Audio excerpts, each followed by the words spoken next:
Le pouvoir a toujours été un feu dangereux, mais lorsque ce feu ardent se retrouve entre les mains d'un fils illégitime, il ne se contente pas de brûler, il consume des lignées entières. Dans les couloirs obscurs de l'Italie de la Renaissance, où les robes papales dissimulaient des poignards aiguisés et où les liens du sang se dissolvaient dans le poison, un nom s'éleva tel un funeste présage murmurant à travers les siècles, Cesare Borgia. Son héritage plane encore comme une malédiction, rappelant que certains péchés sont si monstrueux que même le temps refuse de les ensevelir. À l'intérieur des salles sacrées du Vatican, là où devaient résonner des prières, on n'entendait que les cris des brisés et des mourants. Ce qui aurait dû être le sanctuaire de l'humanité s'était transformé en théâtre d'atrocités indicibles. Le sang coulait aussi librement que l'eau bénite, et le meurtre devenait aussi habituel que la messe du matin. Né dans les ombres de l'illégitimité, mais élevé dans le luxe du pouvoir, le destin de Césarée ne fut jamais gravé dans la dévotion, mais dans le sang. De cardinal réticent, il se métamorphoserait en seigneur de guerre, un chef craint dans toute l'Italie. Son histoire se lit comme un cauchemar écrit par Machiavel lui-même, des frères s'entretuant, des rumeurs d'inceste s'entremêlant aux ambitions politiques, et une traînée de cadavres traversant le cœur de la péninsule italienne. À la simple mention de son nom, les cardinaux fuyaient leur palais, les nobles verrouillaient leurs portes, et des cités entières préféraient se soumettre plutôt que d'affronter sa colère. Le fils bâtard du pape Alexandre VI était devenu quelque chose de bien plus dangereux que tout héritier légitime, il était devenu inarrêtable. Et pourtant, l'histoire de Césarée ne se réduit pas à la chute d'un seul homme dans les ténèbres. Elle reflète l'effondrement d'une institution écrasée par le poids de sa propre hypocrisie. L'héritage des Borgia incarne la corruption d'une église qui proclamait une autorité divine tout en pratiquant une cruauté démoniaque. À travers la trajectoire sanglante de Césarée, nous voyons comment le pouvoir absolu dépouille les hommes de leur humanité pour les transformer en monstres.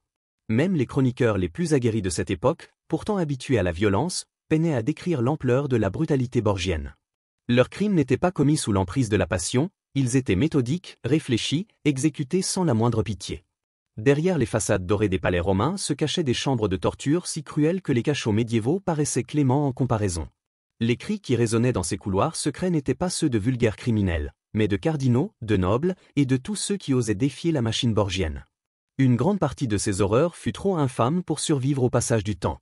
Les archives furent détruites, les témoins réduits au silence. Pourtant, ce qui nous est parvenu esquisse un portrait du mal si profond qu'il remet en cause notre compréhension même de la civilisation renaissante. C'est à l'automne 1475, sous la lumière déclinante de Rome, qu'un enfant naquit et devint le cauchemar que tous les parents redoutent lorsqu'ils imaginent un pouvoir sans conscience. Cesare Borgia vint au monde en tant que fils illégitime du cardinal Rodrigo Borgia, le futur pape Alexandre VI, et de sa maîtresse Vanosa de Catanei. Sa naissance même était un scandale drapé de soie, un symbole vivant de l'hypocrisie papale. Mais Vanosa n'était pas une courtisane ordinaire. Femme ambitieuse et rusée, elle savait que la survie de ses enfants dépendait de l'ascension continue de leur père. Elle cultivait des alliances, naviguait dans les eaux troubles de Rome, et protégeait ses enfants tout en préservant la réputation fragile de Rodrigo. Rodrigo, lui, prêchait la chasteté au peuple tout en procréant en secret, incarnant l'hypocrisie qui définirait son pontificat. Une telle duplicité n'était pas rare dans l'Église de cette époque, mais l'ampleur de ces dissimulations le distinguait de tous les autres. Grandir dans la maison des Borgia signifiait apprendre très tôt que les apparences comptaient davantage que la vérité, que le pouvoir justifiait toutes les actions, et que la loyauté familiale surpassait toute loi morale. Césarée absorba ces leçons avec une intelligence acérée qui fascinait ses précepteurs mais glaçait d'effroi ceux qui lisaient dans ses yeux. Même enfant, il mêlait un charme irrésistible à une cruauté précoce, un mélange bien trop dangereux pour un âge si tendre. Bien qu'illégitimes, les enfants Borgia vivaient comme des princes, entourés de richesses et de privilèges. Le pouvoir de Rodrigo, acquis par ses charges ecclésiastiques mais aussi par des affaires plus sombres, leur garantissait les meilleurs maîtres et la plus fine éducation que Rome pouvait offrir. Mais derrière les marbres et les ors, une éducation plus obscure se préparait déjà, une éducation qui allait bientôt libérer une tempête dont l'Italie ne se relèverait jamais. Le privilège, toutefois, n'est jamais accordé sans un prix.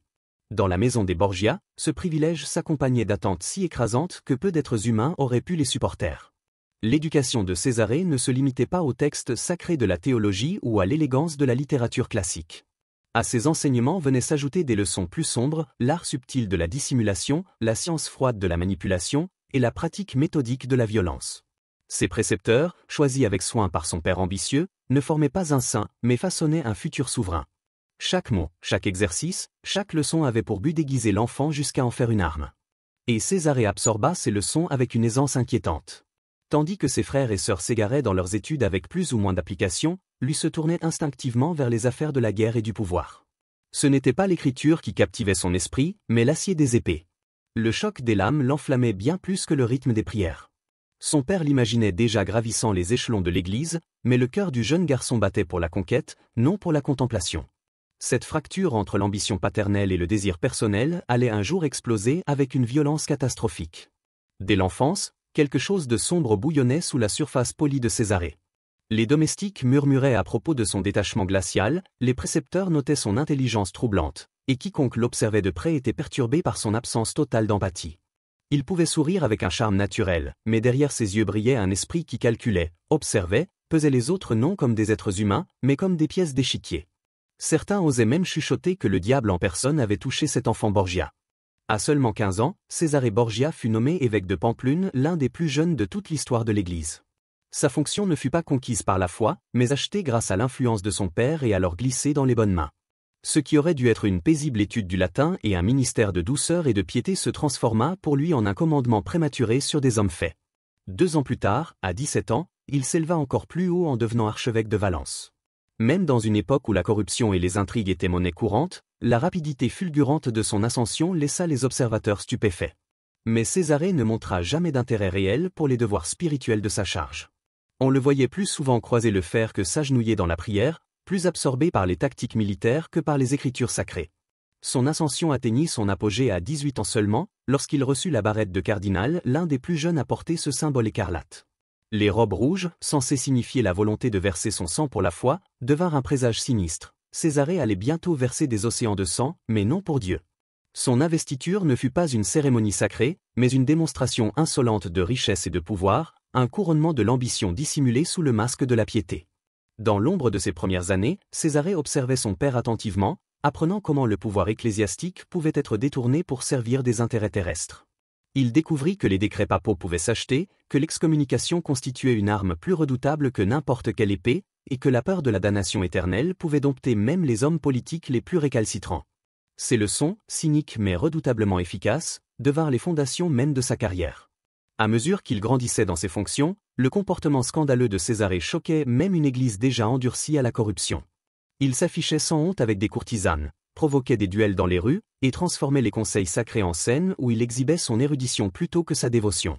Ses collègues cardinaux finirent par le voir non comme un homme de Dieu, mais comme un prédateur dissimulé sous l'éclat écarlate. Derrière les portes closes, son vrai visage se révélait. Césarée tissait silencieusement un réseau d'alliés, d'espions et d'assassins à un empire souterrain qui, un jour, alimenterait son règne de terreur. Il comprenait que les titres, seuls, ne suffisaient pas à étancher sa faim. L'autorité devait avoir des crocs. Ainsi, son palais devint un point de rassemblement pour les hommes les plus dangereux d'Italie. Soldats de fortune, empoisonneurs et mercenaires voyaient en lui non pas un guide spirituel, mais un mécène de la cruauté. Même le pape Alexandre VI, son propre père, commença à apercevoir la tempête que son fils devenait. Des rumeurs l'associaient à une série de morts soudaines, des hommes terrassés par de mystérieuses maladies, des nobles disparus sans laisser de traces, des ennemis victimes d'accidents trop opportuns pour être de simples hasards. Rien ne pouvait être prouvé, et pourtant le schéma était clair. Quiconque croisait son chemin semblait destiné à une fin prématurée. Puis, dans la nuit du 14 juin 1497, les eaux du Tibre révélèrent une vérité trop terrible pour être ignorée. Giovanni Borgia, duc de Gandhi et capitaine général des armées pontificales, assista à ce qui devait être son dernier banquet familial au sein des murs du Vatican. La soirée commença dans les rires, les vins opulents, et cette débauche devenue synonyme du luxe borgien. Mais ce qui se déroula après cette nuit allait ébranler jusqu'aux fondations même de l'autorité papale et déchirer la dynastie des Borgia de l'intérieur. Le banquet de ce soir-là fut tout ce que l'on attendait d'un rassemblement borgien, des flots de vin coulant comme des rivières, des divertissements extravagants, et cette indulgence sans bornes qui symbolisait désormais la corruption pontificale. Parmi les rires et les excès se trouvait Giovanni Borgia, duc de Gandhi, capitaine des armées du pape, et fils que leur père favorisait ouvertement. Il incarnait tout ce que Césarée désirait en secret mais ne pouvait obtenir, le commandement militaire, la fierté paternelle et la légitimité de l'affection. Depuis des années, une tension silencieuse couvait entre les frères, attisée par un amour paternel inégal et des ambitions rivales. Césarée portait les robes rouges d'un cardinal, drapé dans une piété feinte, mais Giovanni commandait des hommes et exerçait un pouvoir véritable. Cette nuit-là, la jalousie, longtemps contenue, s'apprêtait à réclamer son prix mortel. Lorsque le dîner prit fin, les frères quittèrent ensemble la salle, leurs chevaux résonnant dans les rues obscures de Rome. Quelques témoins jurèrent plus tard les avoir entendus se quereller près du pont de Sant'Angelo, leurs voix se répercutant sur les eaux immobiles du Tibre. L'attitude de Giovanni trahissait un malaise, comme s'il avait enfin compris la vérité. Son frère n'était plus seulement ambitieux, mais bien plus dangereux. Au matin, le cheval de Giovanni revint seul aux écuries pontificales, sans cavalier, la selle tachée de sang, les étriers tordus et brisés. La panique gagna le Vatican. Les gardes se dispersèrent dans Rome, lançant une recherche qui allait mettre au jour l'un des crimes les plus choquants de l'Italie de la Renaissance. Les fondations de la maison Borgia allaient se fissurer, exposant au grand jour la pourriture qui les minait. Bientôt, le cadavre de Giovanni fut retrouvé flottant dans le Tibre, lesté de poids, mais libéré comme si le fleuve lui-même avait refusé de garder ce secret. Son corps portait 9 coups de poignard, des blessures délibérées, furieuses, intimes. Ce n'était pas l'œuvre d'ennemis anonymes, mais celle d'une main qui le connaissait. Rome Alta. Les murmures devinrent terreur. Un Borgia avait versé le sang de son propre sang. La douleur du pape Alexandre VI sembla sincère, ses cris résonnaient dans les chambres pontificales, mais derrière les larmes se profilait déjà le calcul. En quelques heures, il tissait des récits, façonnait une version des faits pour protéger son fils survivant, tout en mettant en scène le deuil du fils assassiné. Le Vatican se transforma en un théâtre où se jouaient côte à côte la douleur et la nécessité politique. La réaction de Césarée glaça ceux qui l'observaient. Tandis que sa famille pleurait, tandis que la cour tremblait de stupeur, le jeune cardinal restait d'un calme presque inhumain. Son impassibilité paraissait monstrueuse, comme si la douleur ne pouvait l'atteindre ou comme s'il avait toujours su ce qui allait se produire. Ses paroles de condoléances adressées à son père portaient une froideur qui troubla ceux qui les entendirent, leur laissant un sentiment lancinant de malaise. Dans les rues de Rome, le soupçon bourdonnait à voix basse. Tous croyaient que Césarée avait orchestré le meurtre de son frère, mais personne n'osa prononcer l'accusation à haute voix. Les preuves disparurent. Les témoins se turent, certains frappés par de soudaines maladies, d'autres envoyés dans des diocèses lointains, et d'autres encore disparus à jamais. Le camouflage fut aussi méticuleux que le crime lui-même. Puis vint l'acte qui stupéfia toute la chrétienté. En 1498, Césarée Borgia devint le premier cardinal de l'histoire de l'Église à déposer volontairement la pourpre. Mais ce geste n'était pas une renonciation au péché, ni un élan d'humilité. C'était le dévoilement de son vrai visage. Les robes n'étaient qu'une cage, une prison pour un esprit avide du fracas des armes plutôt que du chant des prières. Avec une rapidité foudroyante, Césarée abandonna la soutane pour revêtir l'armure d'un seigneur de guerre. Le roi Louis XII de France, avide de faveur papale dans ses campagnes italiennes, accueillit le cardinal déchu à bras ouverts, lui accordant le titre de duc de Valentinois ainsi que la puissance des armées françaises. Ce fut un mariage de convenance, l'ambition française unie à la cruauté borgienne et ensemble, ils allaient ébranler l'Italie jusqu'à son cœur. Enfin libéré, Césarée embrassa sa métamorphose avec une aisance terrifiante. Il abandonna le masque de la piété et révéla ce qui se cachait en dessous. Un homme dont les appétits ne connaissaient aucune limite, dont l'ambition n'avait aucun plafond. Le duc de Valentinois ne perdit pas un instant pour forger l'une des armées les plus redoutables de la Renaissance italienne. Des vétérans affluèrent sous sa bannière depuis tous les coins de l'Europe, attirés par la promesse d'une riche solde et par l'absence totale de scrupules. Ces camps devinrent célèbres ou plutôt infâmes par leur discipline implacable, mais saturée de brutalité. Les conseillers français, d'abord séduits par son génie tactique, reculèrent bientôt d'horreur devant ses méthodes. Césarée Borgia ne combattait pas selon les règles de l'honneur. Il combattait par la terreur. Les ennemis vaincus n'étaient pas seulement battus, ils étaient anéantis, traités avec une cruauté si impitoyable que même des soldats aguerris en frissonnaient. Et à mesure qu'il consolidait son pouvoir, il affermit sa légitimité par le mariage. Son union avec Charlotte d'Albret, sœur du roi de Navarre, fut célébrée avec faste et splendeur. Pour le monde, ce fut le symbole d'une noble alliance. Pour Charlotte, ce fut l'union avec un homme qui avait déjà renoncé à toute trace d'humanité. Elle ne tarda pas à découvrir la véritable nature du monstre qu'elle avait épousé. Le mariage de Césarée Borgia et de Charlotte d'Albret fut un spectacle de richesse et de grandeur, une cérémonie conçue pour éblouir les nobles et réduire les critiques au silence. L'or brillait, la musique s'élevait, et les courtisans s'émerveillaient de l'ascension fulgurante du jeune duc. Pourtant, derrière cette pompe, sous le velours et les joyaux, se tapissait une obscurité qu'aucune célébration ne pouvait dissimuler. Charlotte n'avait pas épousé un prince prometteur, mais un homme dont l'âme même était trempée dans le sang. Césarée perdit peu de temps à démontrer sa puissance. Ses campagnes commencèrent par la conquête rapide et brutale d'Imola et de Forlì. Ce qui aurait dû être des victoires d'honneur se transforma en orgie de cruauté. Les défenseurs qui espéraient la clémence ne trouvèrent que torture et exécution. Le duc façonnait ainsi une réputation si redoutable qu'elle le précédait désormais sur chaque champ de bataille. Chez un autre, son génie aurait été célébré comme une grandeur. Chez Césarée, il devint l'instrument d'une brutalité sans frein. La ligne entre conquête et crime s'effaça, jusqu'à disparaître complètement. Mais sa plus grande cruauté ne fut pas réservée aux ennemis. Elle frappa son propre sang. Alfonso d'Aragon, duc de Bisceglie, entra dans la famille Borgia par son mariage avec Lucrezia, la sœur de Césarée. D'abord, cette union fut saluée comme un triomphe diplomatique. Mais pour Alfonso, elle allait devenir une condamnation à mort. Aux yeux de Césarée, Alfonso représentait tout ce qu'il haïssait, la véritable noblesse, l'honneur authentique, et pire que tout l'amour de sa sœur. Les liens d'Alfonso avec la couronne d'Aragon s'opposaient aux ambitions françaises des Borgia, faisant de lui un obstacle politique. Pour Césarée, de tels obstacles ne se réglaient pas par la négociation, mais par la violence. Le 15 juillet 1500, des assassins masqués frappèrent Alfonso sur les marches mêmes de la basilique Saint-Pierre. Ce sol sacré, censé incarner la sainteté, fut taché de sang, preuve éclatante du mépris absolu de Césarée pour le sanctuaire. Bien que grièvement blessé, Alfonso survécut à l'attaque. À un instant, l'espoir subsista. Cet espoir, ce fut la dévotion désespérée de Lucrezia qui le maintint en vie. Elle entoura son mari de garde, le soigna de ses propres mains, refusa de quitter son chevet. Pour la première fois, certains observateurs crurent percevoir une hésitation chez Césarée, comme si l'amour de sa sœur pouvait retenir sa main. Certains osèrent croire que l'affection familiale triompherait de la nécessité politique. Mais ces illusions furent vite anéanties.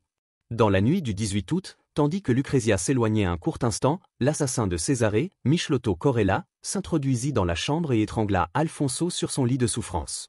Lorsque Lucrezia revint, elle découvrit le corps sans vie de son mari.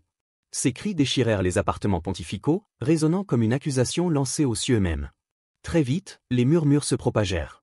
Des rumeurs d'une proximité contre nature entre Césarée et Lucrezia se répandirent dans Rome comme un incendie. Étaient-ce de l'inceste, ou seulement l'atmosphère viciée de la politique borgienne qui donnait naissance à de telles histoires? Les historiens en débattent encore. Mais nul ne doutait de la possessivité de Césarée. Il sabotait les mariages de sa sœur, détruisait ses amants, et bouillonnait de jalousie chaque fois que ses affections s'égaraient. Cette obsession pour Lucrezia fut peut-être la seule faiblesse humaine d'un homme autrement consumé par le pouvoir et la cruauté. Mais si la douleur de sa sœur l'atteignit, il n'en montra rien. Césarée n'afficha ni tristesse, ni regret. Au contraire, il semblait presque satisfait, comme si la disparition d'Alfonso n'était pas une tragédie, mais simplement l'effacement d'un obstacle. Même ses plus proches alliés reculèrent, horrifiés par une froideur qui révélait l'ampleur de son égoïsme. Avec la mort d'Alfonso, la véritable nature de Césarée apparut au grand jour. Il n'était plus seulement ambitieux, il était devenu une figure où le génie militaire se mêlait à une cruauté psychopathe. Ses conquêtes s'étendirent comme un incendie à travers Urbino, Camerino et d'innombrables petits États. Pourtant, ce ne furent pas seulement les épées et les canons qui lui ouvrirent la victoire, c'était la terreur elle-même. Césarée comprit que la peur était plus puissante que l'artillerie. Le traitement qu'il réservait à ses ennemis vaincus devint légende, des récits murmurés pour glacer même les hommes les plus courageux. À Senigallia, il mit en scène la trahison ultime, invitant ses capitaines rebelles à un banquet de réconciliation, pour ensuite les faire arrêter et exécuter à la table même où ils avaient partagé le pain. Cette perfidie si absolue s'inscrivit dans le folklore italien comme le symbole même de la trahison. Dès lors, la confiance cessa d'exister dans les terres contrôlées par les Borgia. La peur était la seule loi que Césarée reconnaissait, et elle régnait d'une main de fer. Le génie de Césarée Borgia ne résidait pas seulement dans l'épée, mais aussi dans l'esprit. Il savait que la peur pouvait conquérir là où les armées échouaient. Sa guerre psychologique transformait les exécutions publiques en théâtre, des spectacles d'agonie destinés à écraser l'esprit de rébellion avant même qu'il ne puisse s'éveiller. Une seule atrocité, savait-il, pouvait prévenir des dizaines de soulèvements. Ces bourreaux devinrent de véritables artisans de la souffrance, perfectionnant la cruauté jusqu'à en faire un art. Les prisonniers n'étaient pas seulement punis, ils étaient brisés de manière calculée pour que certains survivent. Ces survivants, relâchés comme des ombres dans le monde, devenaient les témoins vivants de sa brutalité. Leurs paroles tremblantes se répandaient plus vite que n'importe quel décret, consolidant son pouvoir davantage que 1000 soldats ne l'auraient pu. La peur elle-même était devenue son arme la plus efficace. Sous la domination de Césarée, le gouvernement n'était rien d'autre que l'extension de ses pulsions violentes. Son administration était efficace, impitoyable et totalement dépourvue de morale. Les fonctionnaires qui faisaient preuve d'hésitation ou de compassion étaient écartés, remplacés par des hommes qui obéissaient sans poser de questions. Sa cour devint un repère des talents les plus dangereux d'Italie, empoisonneurs, assassins, mercenaires et tortionnaires, tous rivalisant pour obtenir ses faveurs. Les appartements pontificaux se transformèrent en une académie de la terreur, un lieu où la violence était étudiée, perfectionnée et ensuite libérée dans le monde. Ces campagnes militaires ressemblaient de plus en plus au crime organisé plutôt qu'à la guerre. Les villes qui se rendaient étaient impitoyablement pillées, tandis que celles qui résistaient étaient réduites en cendres. Les survivants, dispersés, devenaient des avertissements vivants pour leurs voisins. Césarée avait découvert comment transformer sa propre réputation en arme.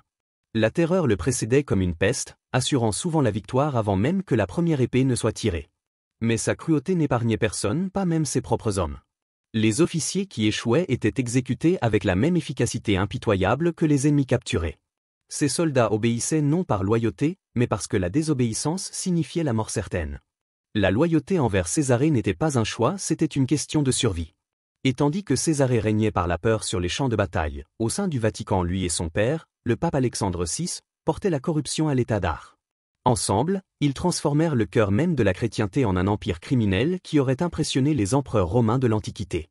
Le salut devint une marchandise vendue au grand jour, les ennemis étaient réduits au silence par le poignard ou le poison, et la morale n'était plus qu'un luxe pour les naïfs. La vente des charges ecclésiastiques devint si systématique que des listes de prix circulaient comme des menus, détaillant le coût de l'autorité spirituelle. Le meurtre, lui aussi, devint une science. Les chimistes de cour perfectionnèrent des concoctions mortelles capables d'imiter la maladie naturelle, tuant lentement et douloureusement sans laisser de traces. Le plus célèbre de ces poisons, la cantarella, devint le symbole même de l'hospitalité borgienne. Dîner à leur table, c'était jouer sa vie au dé. Les invités ne savaient jamais si une invitation signifiait honneur ou condamnation à mort. Cette incertitude seule suffisait à briser même les hommes les plus fiers. Cardinal après cardinal succomba à d'étranges maladies, leur décès survenant toujours aux moments les plus opportuns pour les ambitions des Borgia. Même les plus crédules commencèrent à suspecter une intervention divine, non pas du ciel, mais de l'enfer. Rome apprit à craindre les invitations pontificales comme les paysans redoutaient la peste. Et pourtant, la toile de Césarée s'étendait toujours plus loin. Ces espions rampaient dans chaque recoin de la société, des domestiques dans les demeures nobles, des clercs dans les familles rivales, jusqu'aux confesseurs derrière les murs de l'église. L'information affluait vers lui comme un tribut vers un empereur. Chaque péché, chaque secret, chaque faiblesse était consigné dans des chambres dissimulées sous le Vatican. Ces dossiers n'étaient pas de simples archives, c'étaient des armes. Grâce à eux, Césarée pouvait ruiner des réputations, briser des carrières ou mettre fin à des vies selon sa volonté. Le savoir était devenu son poison le plus dévastateur. Même leurs festins devinrent des instruments de terreur. Les dîners des Borgia étaient célèbres pour leur imprévisibilité. Un invité pouvait profiter de musique, de rire et de vin exquis ou s'effondrer soudain, suffocant, pour ne jamais se relever. Cette imprévisibilité n'était pas du chaos mais une stratégie. Car la terreur exigeait l'incertitude pour prospérer. Le père et le fils n'étaient pas liés par l'amour, mais par le crime. Rodrigo Borgia, le pape Alexandre VI, fournissait l'autorité de l'Église, tandis que Césarée apportait la violence pour l'imposer. Ensemble, ils forgèrent un partenariat qui les rendit presque invincibles. Le trésor du Vatican n'était plus distinct de la fortune des Borgia. Les fonds de l'Église étaient librement détournés vers les guerres, les palais et les luxes personnels. S'opposer aux Borgia ne signifiait pas seulement défier une famille, c'était affronter tout le poids de l'Église catholique, pervertie en une arme entre leurs mains. La frontière entre le sacré et le profane avait depuis longtemps disparu, et avec elle, l'illusion de sainteté au Vatican.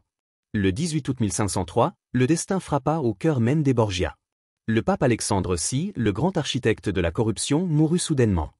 Certains disaient que ce fut le poison, glissé dans sa coupe par des ennemis enfin assez audacieux pour frapper. D'autres murmuraient que c'était l'ironie même, le maître du poison tombé victime de son propre article. Rome observait avec une fascination sombre. Césarée, lui aussi, tomba gravement malade ces mêmes jours, son corps ravagé par la fièvre et la faiblesse. Les rumeurs se répandirent comme un incendie. Père et fils avaient-ils été empoisonnés ensemble? Leurs ennemis avaient-ils enfin percé le voile de peur qui les protégeait depuis si longtemps? Césarée survécut, mais cette survie n'apporta aucun triomphe. Elle le laissa brisé, physiquement affaibli, au moment précis où la force lui était la plus nécessaire. La mort de son père brisa les fondations sur lesquelles reposait tout son empire. Le conclave qui suivit ne fut pas seulement l'élection d'un nouveau pape, c'était un jugement. Les cardinaux qui avaient jadis tremblé devant Alexandre affûtaient désormais leur couteau pour se venger. Le pape guerrier, Jules II, monta sur le trône de Saint-Pierre, et avec lui vint une déclaration de guerre contre tout ce que les Borgia avaient édifié. Jules n'attendit pas. Il dépouilla Césarée de ses biens, expulsa ses alliés des postes ecclésiastiques et rallia les ennemis des Borgia pour reconquérir les terres qu'ils avaient perdues sous la terreur. Il comprit que pour guérir Rome, le cancer du pouvoir borgien devait être arraché jusqu'à la racine. Césarée lutta désespérément pour maintenir son empire en ruine, mais son règne, bâti sur la peur, se dissout sans l'appui de l'autorité papale. Ses soldats, autrefois fidèles à son or et à sa cruauté, désertèrent pour rejoindre des seigneurs plus puissants et mieux financés. Les cités qui avaient tremblé devant lui se soulevèrent en rébellion, formant des coalitions contre leur ancien bourreau. Le duc de Valentinois, l'homme que l'Italie entière redoutait, n'était plus qu'un fugitif. Sa fuite vers la France fut un aveu d'échec, plus amer que tout pour un homme qui n'avait jamais toléré de limite à sa volonté. Mais même en France, la fortune l'abandonna. Le roi Louis XII, qui l'avait autrefois accueilli comme un allié, le considérait désormais comme un fardeau. La politique internationale n'avait pas de place pour les tyrans déchus. Le puissant chef de guerre fut réduit à mendier des miettes de soutien. Bientôt, ses ennemis l'encerclèrent. Capturé par les forces espagnoles, Césarée fut traîné enchaîné jusqu'à la forteresse de la Mota. L'homme qui avait jadis emprisonné des cardinaux goûtait à présent à la captivité. La justice, semblait-il, avait pris la forme la plus appropriée, il était forcé d'endurer la même peur, la même impuissance qu'il avait imposée à tant d'autres. Et pourtant, Cesare Borgia n'était pas un homme que l'on brisait aisément. En 1506, dans une évasion audacieuse, il parvint à fuir sa prison espagnole. Le vieux courage et l'ingéniosité brûlaient encore en lui, mais c'était un courage sans empire, une intelligence privée de ressources. Libre, mais impuissant, il se retrouva contraint de servir son beau-frère, le roi Jean III de Navarre. Autrefois duc commandant des armées, Césarée n'était plus qu'un mercenaire, une épée à louer dans des guerres provinciales, bien en dessous de sa grandeur passée. Et pourtant, il combattit avec la même intensité qui avait jadis fait de lui le maître de l'Italie. Sa dernière campagne se déroula lors du siège de Viana, en mars 1507. Ceux qui l'observèrent jurèrent que ses tactiques portaient encore l'empreinte du génie, mais son jugement, lui, était obscurci par le désespoir et par l'orgueil blessé. Peut-être savait-il que son histoire ne pouvait s'achever autrement. Au matin du 12 mars, l'ennemi perça les lignes navarraises. Césarée enfourcha son cheval, rassembla sa petite troupe d'hommes pour une ultime charge. Les témoins affirmèrent que ce n'était pas tant une stratégie de victoire qu'une étreinte de la mort elle-même. Il se jeta dans la mêlée avec un courage suicidaire, son épée brillant sous le soleil, sa voix tonnant ses ordres. En infériorité numérique, encerclé, abandonné par la fortune, Cesare Borgia combattit comme un homme qui n'avait plus rien à perdre. Son habileté de guerrier demeurait indéniable, mais même le génie ne pouvait renverser des chances impossibles. La terreur de l'Italie, le duc qui avait jadis tenu la péninsule dans son poing, tomba enfin dans la boue d'un champ de bataille oublié, abattu par des hommes dont l'histoire n'a jamais retenu les noms. Celui qui avait commandé des milliers d'hommes mourut en défendant une position en ruine, avec seulement une poignée de fidèles à ses côtés. Son corps fut retrouvé parmi les morts, dépouillé, couvert de blessures innombrables qui racontaient la lutte désespérée jusqu'à son dernier souffle. Le spectacle était insoutenable dans son ironie, la terreur de l'Italie réduite à un cadavre anonyme sur un champ de bataille obscur. Pour ses ennemis, c'était l'humiliation ultime. Le roi Jean III de Navarre, mu par le respect sinon par l'affection, ordonna l'enterrement de Cesare Borgia. La cérémonie fut modeste, loin des fastes éblouissants qui avaient jadis couronné son ascension. Dans ce contraste se trouvait toute la cruelle symétrie de sa vie, des robes rouges éclatantes de cardinal à une tombe sans ornement dans une province d'Espagne. Son histoire avait commencé dans la splendeur et s'achevait dans l'oubli. Les récits de sa mort diffèrent dans les détails, mais tous s'accordent sur l'essentiel. Ce fut brutal, ce fut vain, et ce fut définitif.